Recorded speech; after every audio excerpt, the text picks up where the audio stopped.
Sinatra, Peter Fonda, Roger Vadon, that's Jane Fonda's husband, Ross Hunter, and Larry Hagman all have midi skirts now. Oh, Larry, I know Larry. That's funny. Yeah, the midi skirt is... Men are taken to it big, men. Oh, smashing.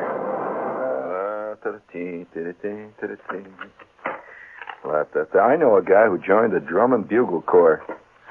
You know, one of these drum and bugle corps with the kilts and all that.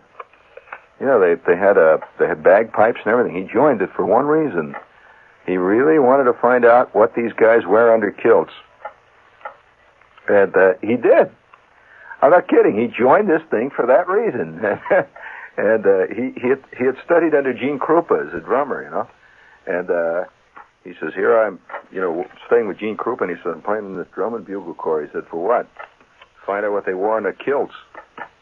And I said, really? He said, yeah, they got 13 yards of material in the kilts. And he said, it's really great. He says, I like my kilt.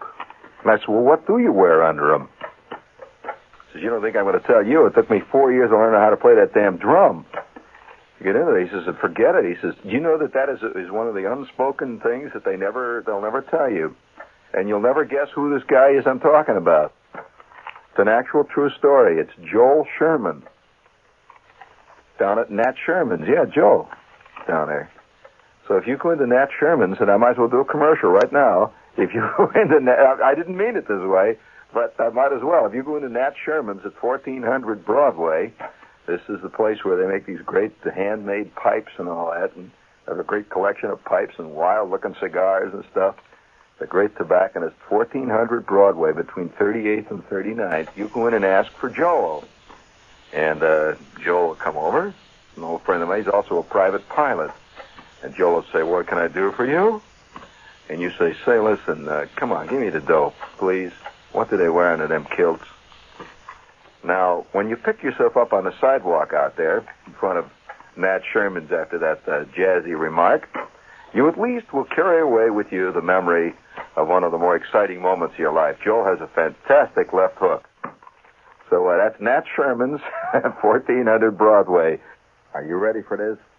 Guaranteed to go in snow or General pays the tow. First time you've ever had a General pay for anything for you. That's right. General Tire gives this unconditional guarantee with every snow tire purchase. And right now, your General Tire specialist is offering the fantastic Winter Cleat SLP tubeless black wall for as low as $16.95, size 650 by 13, plus $178 federal excise tax. Now remember, friends, that's white walls and larger sizes are also available at great price decreases. This tire has 4 full plies of Nigen nylon cord and deep self-cleaning Duragen rubber cleats that dig and grip. It's a fantastic tire, so don't worry about winter driving. Remember, you go in snow or General pays the tow. Now, let's see, where can you see that? You can see it in picturesque Newark. See Matt Kisselick at General Tire Company, 170 Clinton Avenue. And in Stamford, Connecticut, see your General Tire specialist at South Street and Station Place.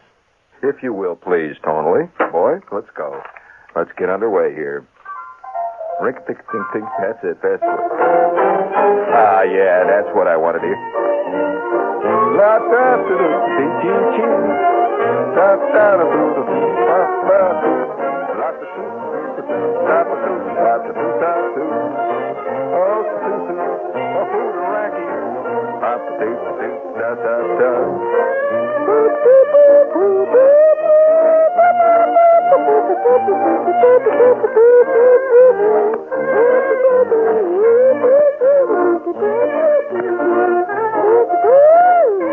It's all right, it ain't skipping.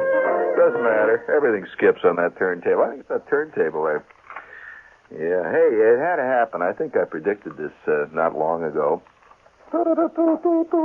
Special message here now. Now, here is the information that I've been threatening for some time. You know, this is there's a lot of confusion about it, but I'm going to set you straight. From now on, I will be heard Now listen carefully. At 9:15. Also, dig this, man. I will also be heard at 10:15, which is our regular time. I'm not sure this is going to continue. I hope not, really. That's a real you-know-what buster. However, as of Monday, as of next Monday, I will be on at two times. In other words, I'll be on for 2 hours, or from 9 o'clock to 11, really. I'll be on from 9:15 to 10, and then there's the news. And I guess Lester Smith does that news, right? And then at that point, when he's through, at 10:15, just like tonight, I come on again with a different show, entirely different. And that's the way it's going to be this coming Monday. Now, you know, it's a funny thing about times. Now, that's going to be just, as far as I know, fairly temporary. In other words, the 2 time segments. When the thing is all straightened out, the probability is that I'll be on from 9:15 to 10, which is good, I think.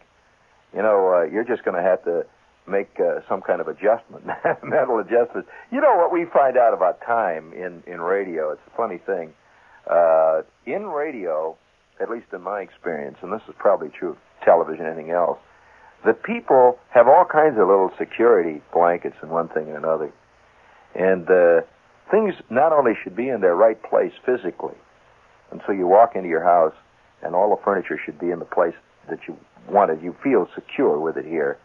But also they should be in their right place in that curious ocean, that ineffable thing called time. And you'll get used to it.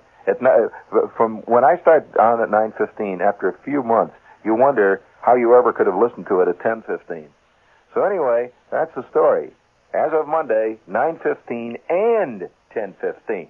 Bum, ba-dum, bum. Hey, you know, do you remember a couple of months ago I predicted, you know, when all this hijacking was going on, all the airplane hijacking and everything, I predicted that it would eventually happen, and it did. It just happened in Philadelphia. Did you hear about it?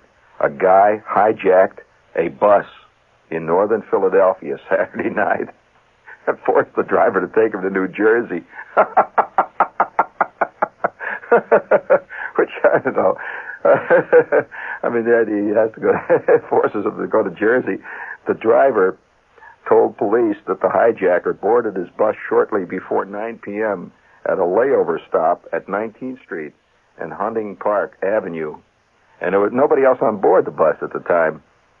And the hijacker, which is described as 6 feet tall and carrying a .38 Smith & Wesson, pointed his Roscoe at the driver's head and says, "Take me to Jersey."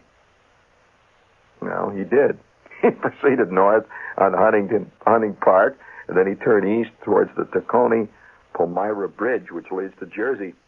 He drove across the bridge, paid a 50-cent toll, and continued as he was directed to the Pennsauken Mart out in Pennsauken, New Jersey. The hijacker got off in front of the Eric Theater and then fled. And there it is.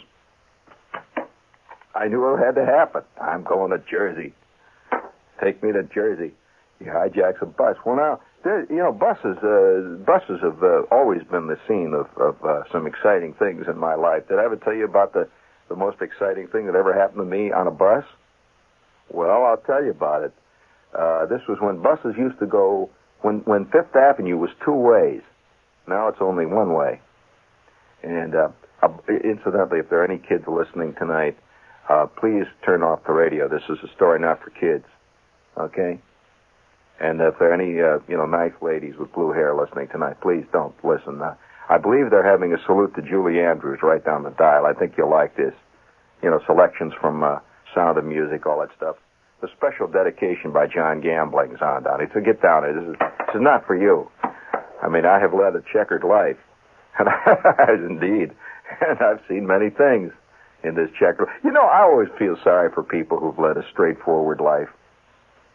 You know, the straight, really what could be called, and if I may borrow a McLuhan-esque phrase, a linear life. A linear life is a life of rectitude. early to bed, early to rise, makes your head tired. But that's who the people who really do all these maxim stuff, never lived on the borderline of existence, who never stay up late, get up early all the time. It's we people who rarely see a day that ends before 4:30 a.m. who see what life is about ultimately. And you remember when Fifth Avenue went two ways? Well, do you recall when they used to load the buses down there around the arch, down in the village? And the buses would stay down there for a while, and then they would start up Fifth Avenue. You recall that? Well, Shepard is bound on one of his nefarious errands, which is no business of yours, you crumb. And it is now about 3 a.m., and I'm down deep in the heart of the village. And I see this bus standing over there on Fifth Avenue by the arch. And the bus driver's sitting in there with his feet up on the dashboard reading a comic book. And it's just waiting. They used to wait down there. They had a schedule. So I figured, well, I might as well take a bus. And I was going to go back uptown. I was going someplace. So I wander over to the bus, and the door is closed. So I knock on the door, and the guy looks out. What do you want? I said, when are you going to start? He says, a couple of minutes. So he says, get in. So he opens the door. I get in. It's cold out. And it's winter. So the bus was nice and warm. It's lit. So I go in, and I give him my money. And he says, okay. So I go back. I usually, when a bus is kind of empty, I usually sit near the rear. I don't know why this is, but I do. And I'm glad this time I did. So I sat near the rear of the bus, and I'm the only guy on it. See, so I sit down, and I had a paperback book with me, which I always carry in case of emergency, and I need to read something. So I'm reading this paperback book, and I hear another knock like that, and there's another guy gets on, and the bus driver says, "Come on in." So he gives him the money, and he sits down. He sits about halfway over on the other side, about halfway up to the bus. Well, this goes on like this for about 10 minutes, and every couple of minutes somebody would come along. Now we have a little band of people in the bus. It's cold. It is now about 3:30 a.m. It is the village. Okay? We're all sitting in the bus. There's about, I would guess now, I'd say probably 12 to 15 people, which in a bus is not much because we were all spread out. This is one of these big Fifth Avenue babies, So the bus driver says, and there were different, all kinds of people. There were little old ladies. One little old lady, as I recall. And there were a couple of nondescript-looking men and a couple of hippie types. Just a mixed bag. A couple of people who were on a date or something. And me, looking shifty back there with my shades on. And speaking of shifty, this is WOR New York. It just came to my mind. This is WOR New York. And how about a Christmas fund? You got a Christmas fund? How about sharing your Christmas, friend, with needy children in hospital wards throughout the WOR area? By the way, this is a great charity. We've been involved with this for years, and it's really one of the few. Well, I shouldn't say that, but I happen to personally know about this one, and I subscribe to it. And to help provide all these kids, there's a lot of kids in needy hospitals and that all over the WOR area, and WOR for many years has given them gifts, and they're beautiful gifts. They're from the best department stores in New York. These are not little toys, great gifts, And they give them individually wrapped gifts of new clothing and toys to all these needy kids that are in hospitals. And they're given to them personally. They're not sent over in a big truck. So send your check or money order today to the WOR Children's Christmas Fund. That's Box 710, Times Square Station, New York 10036. And I think you'll find it's a good one. Now, anyway, I have to get back on this because sometimes when I wake up at 3 in the morning or 5 in the morning, I look out and I see a bus going by, and I think of this fantastic scene that just happened to me. The wildest stuff that happens to a person can never be predicted. Whenever you prepare, for a big party or something like that, you forget it a week later. You don't even remember it. But it's something totally without warning, without usually logic, without any meaning, that really sticks with you all your life. And this is a moment. I'm sitting in the bus. It's 3:15, 3:30. The bus driver says, and I remember he's sort of a fat guy. I wonder if he's listening. He's kind of a fat guy. Look, I'll tell you who he looked a little bit like. Actually, he looked a little bit like Jackie Gleason. You know, Jackie Gleason always plays a bus driver. Ralph, is that his name, Ralph? Or is Ralph Crandon his buddy? Old Ralph, see? And he's sitting there with his uniform on. He's kind of fat guy. It's cold. And he sticks his comic book. He sticks it down at the bottom of the dashboard, and he says, well, okay, here we go. Everybody ready? Blah! He starts this bus, and he pulls out into Fifth Avenue. Now, as you leave the village, after you go past 14th Street, roughly, on Fifth Avenue, late at night, there's nothing. It's really dark. There's just no action there for blocks up until about, possibly till you hit roughly 34th Street, something like that. But these are all offices and everything, all dark, see? And we're driving along Fifth Avenue, and I'm just sort of casually looking out of the window and watching the scene as it goes by. I dig bus riding, by the way, and then I'm looking out and I see the, stuff going by in cars. I like to look down in cars when people drive up next to you, see? And the cars are going by, and I hear people talking in the bus. Every couple of blocks we stop, and the bus driver would let somebody off or pick somebody up. And now we are roughly somewhere in the early 20s when this first happened. About 2 blocks before, a large lady had gotten on. And she was wearing one of these white coats with what looked like a big rabbit fur collar on it. Had a big whitish, with black tips, big, tremendous fur collar. And I'll tell you, she was really something. This lady gets on, and she had a kind of a loud voice. And she was a lady of her roughly uncertain years, as they say in France. A lady of certain years. So she gets on, and she says, hello, baby, she says to the bus driver. And he says, oh, where are you going? She says, does this bus stop at 57th Street? And he says, yep. And she says, here you go. And she gives him the dough, and she sits down in the front seat. And we continue on. Well, the minute she got on, she radiated something. There was just an aura around her. There was a kind of an electric field, a magnetic field around this lady. And she had her hair piled up on the top of her head. And she was really something. And she had earrings. She had these big rhinestone earrings. And she was wearing a pair of black glasses, very dark shades, with blue rims with rhinestones. Okay? So she sits in the front. We went about 20, maybe 30 feet. He just got the bus in gear. She's starting to roll again out in Fifth Avenue when she starts to sing. It was one of these kind of singing to yourself kind of thing. Oh, let you out, oh, yeah.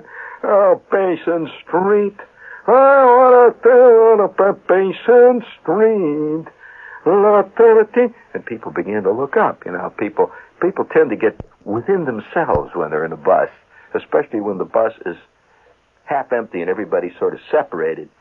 And you could see these heads popping up, guys looking around newspapers, and you could see these 2 people ahead of me that were on a date. They're looking up there, and she's singing, Basin Street, yeah, right, baby.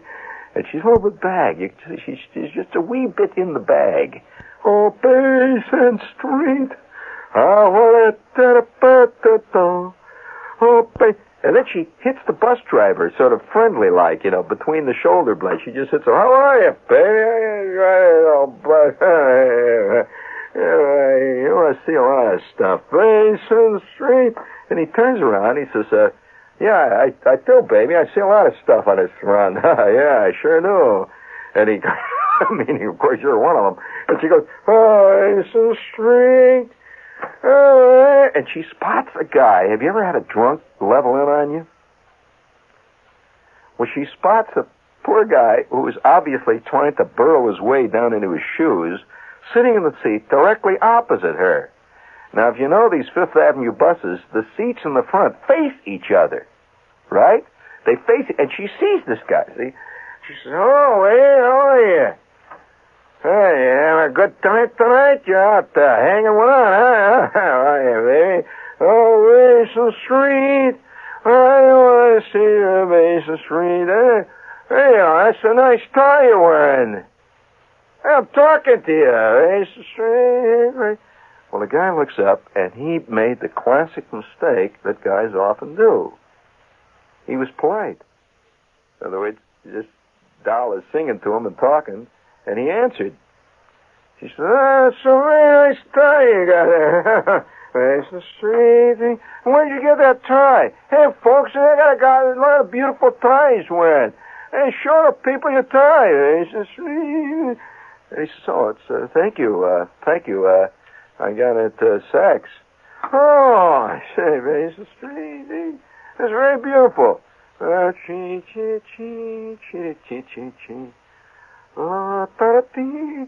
she is really feeling groovy. You just see she's radiating life force. We were in the presence of an Earth Mother. And it was, you get the strange feeling. You know that feeling that you see once in a while around Shelley Winters? Like, where's the street? Where's the street? Hey, what's the matter with all you people? You're all sitting there looking real. What's the matter? Come on. How about having a little party here? Come on, let's go. Hey, you, but back there. Come on. Well, she's now addressing the entire bus and telling them that, they're all pretty square, and why don't we get on the stick and have a little party here? Oh, it's the street. We stop again, and a couple of nice little ladies get on.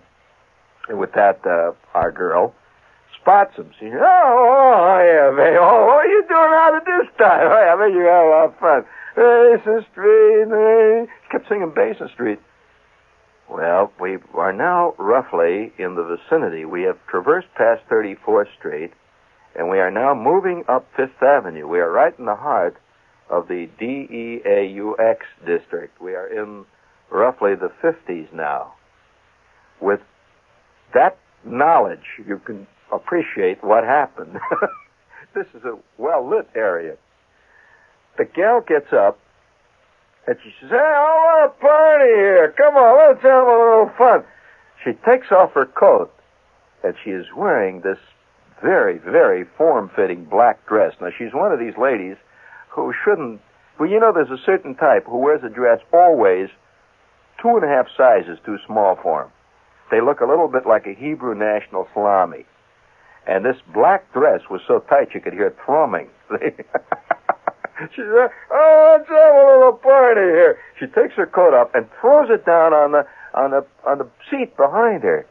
And now she's standing in the middle of the aisle, and she's got a hold of one of the straps. And she's swinging back and forth. Basin Street, and she starts to sing real loud. Oh, Basin Street, and she's singing these blues, you can hear it. She's singing away there. Basin Street. You can hear the music. And, my God, everybody in that bus suddenly comes to life. She's going, Basin Street, and she takes her scarf off and throws it. She's dancing in the middle of the aisle. Oh, come on, you stick in the mud. How are you, baby? And she chucks this guy under the chin. With that, she takes the zipper, which is on the side of her dress, and just zips it up. Basin Street, and her dress falls to her feet. This large lady of uncertain years is wearing a black bra and a pair of black panties. And I want to tell you, there was nothing but lace and all kinds of little fluffy things with a couple of little pink ribbons in the right places. And she's walking around with her earrings flashing in the neon sign. Come on, baby, oh, Basin Street, let's have a little party. Oh, Basin. And we're driving along Fifth Avenue. Well, at this time, you can see the bus driver's in a panic. He sees her in the rearview mirror, and her bottom is moving back and forth, and she has an ample one. Oh, Basin Street. Well, obviously, this lady knew exactly what she was doing. This was either a retired stripper who, like an old warhorse, felt the call that she had to return to the harness because she saw a lot of bald heads sitting around and guys looking glum. Or she was a lady who was in another profession. She knew what she was doing.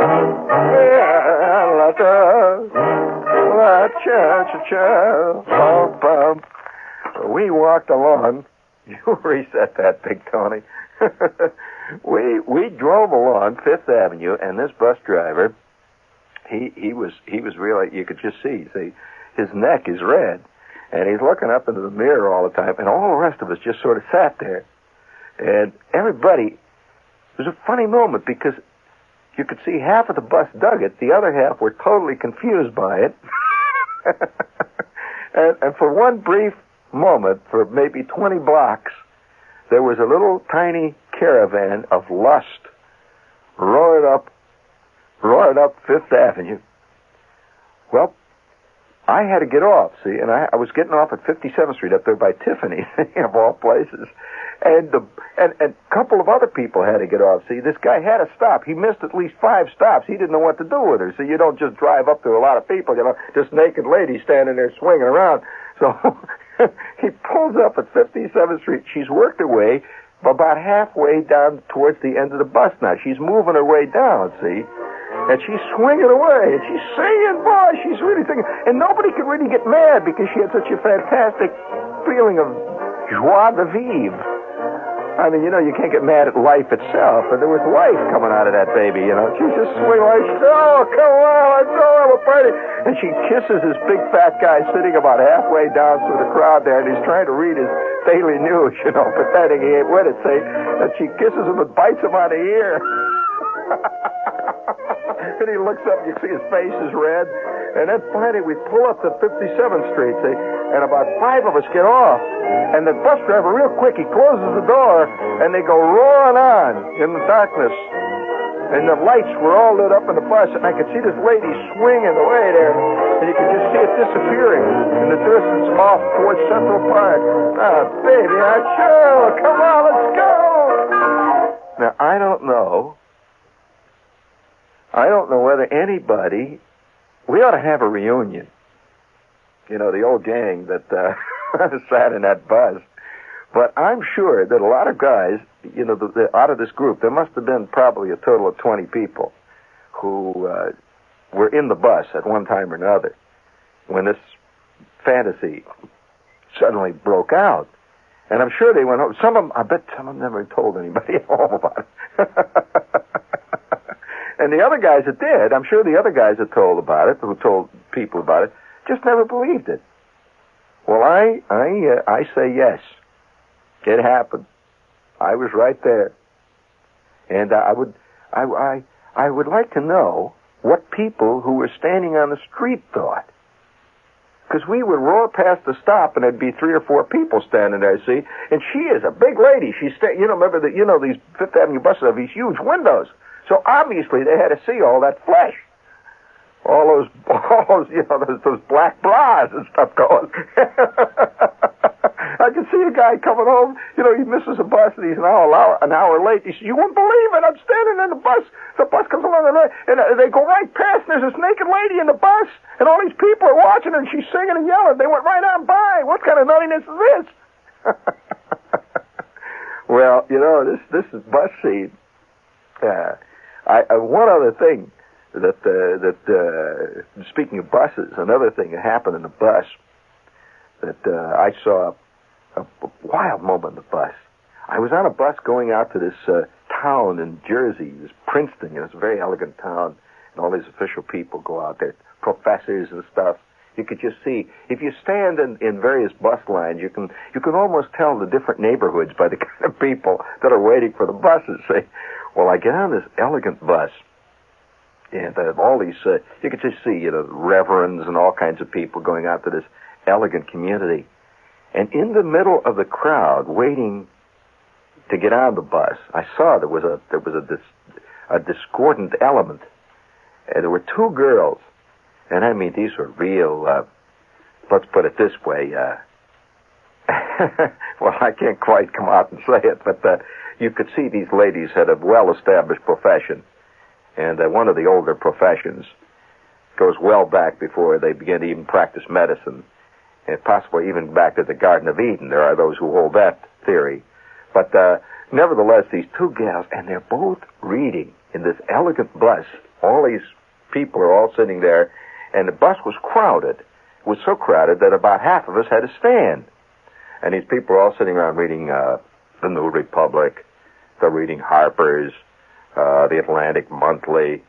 And these two gals are standing in the middle of the bus, holding on to the hanging strap. And again, I could hear that music, see? They're hanging, and they're reading the National Enquirer.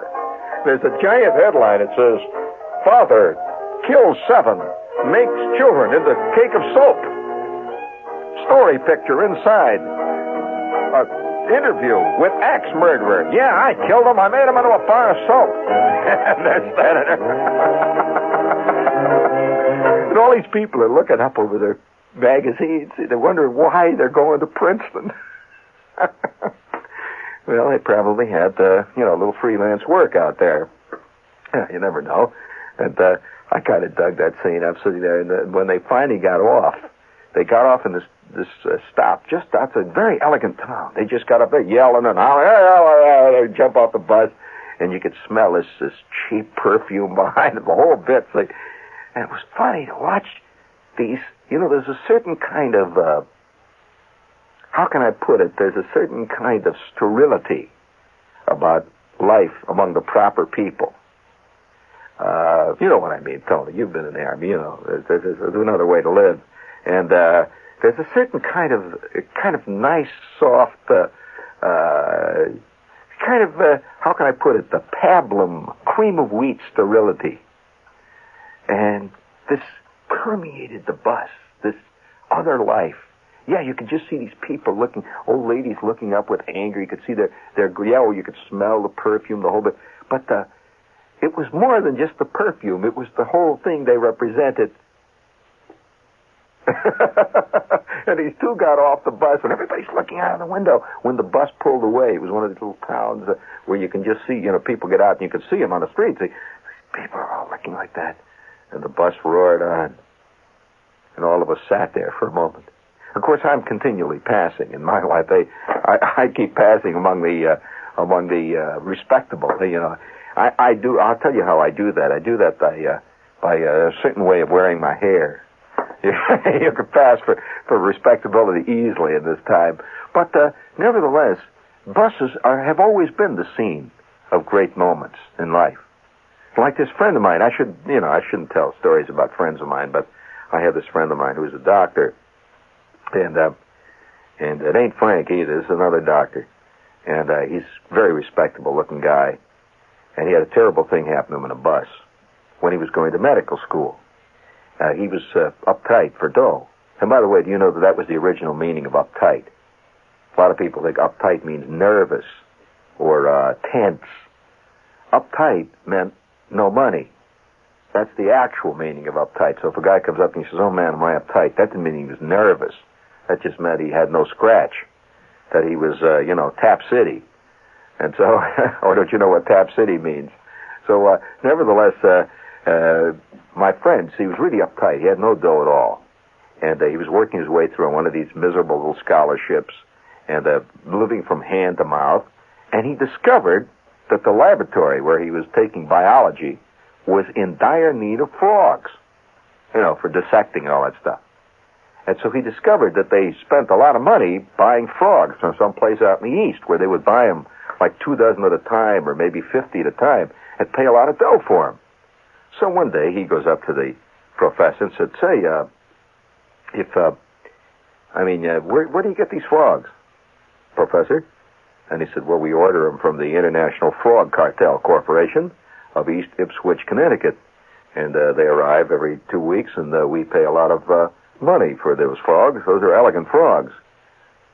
And he said, "Well, say, listen, if I brought some frogs in, would you buy them from me? If I sold them to you cheaper than the International Frog Corporation and Cartel Incorporated of East Ipswich?" I said, "Well, yes." He says, "We'd be glad to buy frogs from you. We're always buying frogs." So he got an idea. And so that night, he gets a big flashlight, one of these big types, with a big battery, and he sets out into the swamp, which was a good, maybe 5-10 miles away from where he lived in Cincinnati. But you had to get there by way of buses and stuff. So he goes all the way to the edge of town. He trudges off into the swamp with his light and a gunny sack. And he'd been from the farm, you see. He'd been a farm guy, so he knew about that. So he goes off into the swamps, and sure enough, by about 2 o'clock in the morning, he has got a gunny sack full of great big croakers, the big green ones, the big beauties. So he packs a gunny sack full, and he comes back to school. The next day, he goes into to the professor and says, I have a bag of frogs here. Well, the professor was astounded. See, these beautiful frogs. And he pays him $15 for a whole bag of frogs. Now he just thinks to himself, $15 a night I can make selling frogs. So he goes over to 3 or 4 different labs and other schools in town, and they said, sure, we'd love to have frogs. He said, by God, nobody's thought of this. I'm going to make myself some real dough. So from that moment on, he became the Frog King. And every night, because frogs are only out in the darkness. Remember, you can't go out in the afternoon and hunt for frogs because that's no business. You just won't get them. So he would start out about 10 o'clock at night, and he would head into the swamps every night. Well, he'd come home maybe 2, 3 o'clock in the morning. Unfortunately, most of his classes started like at the crack of dawn. They would start out like 7 o'clock in the morning. So here he is. He's doing homework all day long. He's working in the lab. He's working on anatomy. He's working on all this stuff that you have to work on to be a doctor. And all night long, he's hunting frogs. Well, he began to get on it. He says, I'm telling you, he says, it got to the point where but I was making so much money. He says, it was fantastic. He says, some nights when the frogs were eating out on a good hot night, he says, I'd make myself $40, $50 in a night. And he says, I was doing it every night, 7 nights a week. He said, I couldn't stop. He said, I was making more money. He says, man, he's going to make $200, $300 a week in the frogs. And this guy had never had any money in his life. And you know what money will do to you when you never had any. See? So he's got money coming in all over the place. And he begins to really go after the frogs. And he would stay out now later and later, because the later he would stay out, the more frogs he would get, obviously. And so instead of 1 gunny sack, now he's taking 2 and 3 gunny sacks. And he would come home with 3 gunny sacks full of frogs at 5 in the morning. Well, the inevitable happened. Week after week goes by, and he's drinking black coffee. He's eating no-dose sandwiches to keep himself from falling over sideways. He said, I was going out of my skull. He said, you know what happens after a while when you haven't slept for a while? He says, you get very lightheaded. He said, you get to the point where you start to giggle about things. He says, it got to the point where I was laughing in class. They would say, and now we're going to take up spinal meningitis. He said, I'd laugh like, spinal meningitis, oh, that's great, oh. And he said, I found myself laughing at crazy stuff, and he says there would be brief periods, and I would start crying in gym class or some crazy thing. He said, but I couldn't stop. He says, some nights I would come home, I'd tell myself, no frogs tonight. I'm going to sleep. He said, I'd sit there in my room, but then I'd think of all them frogs sitting out there on those lily pads. All that dough. All those bucks. Those frogs. He said, I'd get up and I said, no, I'm not going to go out. And I would walk around my apartment. I'd try to read anatomy or something. I've got to get some sleep. And then I'd hear off in the distance, he'd hear a frog. And I'm going out again. Well, it finally happened. It had to happen. One night, I should say one morning, it is now 2:45. It's a Friday night. Well, all of you know what happens on a Friday night in a town. A lot of people are out who ordinarily are not out late. People are going to parties and dates and all this kind of stuff. So he is out in the swamp, knee-deep in the crud. And he is wading around, and he is catching frogs like Billy be damned. It's a good night. And he's got these frogs coming in, see. Now, remember, this guy is studying to be a doctor, and he's also working on trying to develop a dignified air about him, you see, because they have a class in dignity. You know, in most, a class in father figure, 1 and 2, in most medical schools. So he's working on that. It is now 3:30, and he's dead tired, has not had any sleep for 3 months.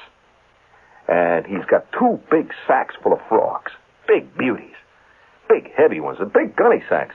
And he ties the top of them, and he gets back out on the road, and he waits for the bus. The bus comes along, And he takes his gunny sacks into the bus. And the bus driver, he kind of knew him by this time. And he works his way back towards the back of the bus. And he sits down. Another night. Another $40. He sees these two big gunny sacks at his feet. And his head is just buzzing from no sleep. His eyeballs are popping out. And suddenly, without warning, zap! He's gone. He passes out completely. He falls into that coma-like sleep that you fall into when you have not slept for a month. Just bap! He's gone. He says he remembers blackness. And he has a certain clinical interest in this next thing that happened to him as a doctor. He said he began to be aware of faint echoing sounds that were coming at him. He said they seemed to come out of a vast tunnel. He was so far deep in sleep that he couldn't really feel or see or do anything. And he tries to, have you ever tried to fight your way back to consciousness? He hears, wow, wow, he hears screams, wow, and he's fighting his way back, wow. He feels his body being shaken, he wakes up, and he sees these people are running and screaming and jumping up and down on the seats. He says it's a fantastic scene. It was like out of a Fellini movie. He didn't at first know why. He thought there was an accident, and somebody's shaking him, and the bus has stopped, and ladies are screaming, and guys are climbing out of windows. And then he sees it. The entire bus is filled with giant frogs, leaping up and down on the seats, sitting on people's heads. And he said, at first, he thought he was dreaming. He was dreaming of frogs and the buses and the night and all that. He just sit there. He says, it was amazing. I found myself just sitting there with my mouth hanging open watching it. Like I was watching it from a distance, like a movie. He says, then a big frog jumped on my knee. They were my frogs. They're my frogs. He says, he jumps up and he says, instead of playing it cool, like he should have, like pretending he didn't have anything to do with these frogs, he starts running around grabbing them. My frogs! My frogs! 20 minutes later, he is in a jail cell for disturbing the peace, causing undue concern, causing nervous breakdowns among a large number of ladies with blue hair. And he says ever since that time, he gets nervous when he steps aboard a bus. And he turns his coat collar up. Once you're a pariah, friends, you can never really erase the terrible memory of the sackcloth and ashes. And don't forget, Monday, 9:15. You got it? I don't care whether you don't like it or not. It's 9:15 Monday. And we'll be on tomorrow night at 5 minutes past 10. Hang in. This is the Great Frog speaking. The Great Frog. WOR, New York. Next, the 11 o'clock news.